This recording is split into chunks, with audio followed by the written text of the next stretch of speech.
This week is all about our opposites for tap. Starting tomorrow, we are going to talk about our Irishes versus our hop shuffle step. They both make the same amount of sounds. However, we put the emphasis in different places.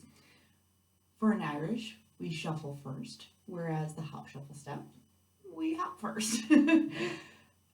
After that, we're going to talk about our buffaloes versus our maxi forwards. They're, again, two very similar steps. For our buffalo, we cross to the front with our one foot, whereas our maxi forward, we actually do a toe in the back. On Thursday, we're going to talk about our paradiddles versus our cramp rolls. Again, we make the same amount of sounds. They both make 4 sounds. Paradiddles, however, start with our heels, and our cramp rolls start with our toes. On Friday, we'll be talking about our pullbacks versus our wings. Our pullbacks go by different names. Sometimes they're called a snatch, sometimes they're referred to as grab-offs, and they move traditionally backwards. They can be done on 1 foot or 2 feet, and they're able to swap.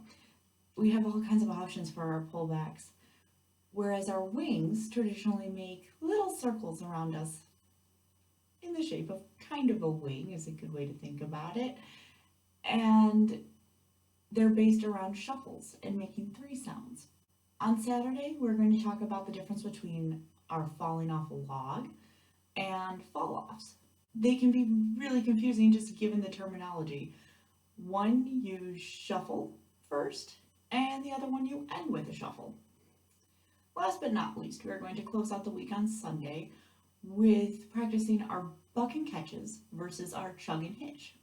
Your buck and catch is done on 2 feet, and your chug and hitch are simply done on 1. Your buck and your chug both press forward with a little bit of a slide, and your catch and hitch both pull you backwards. Again, the only difference being how many feet you are using. Throughout the rest of the week, I will give you notes just like I did last week, in addition with each of the demonstrations for the remainder of the week. I will see you then.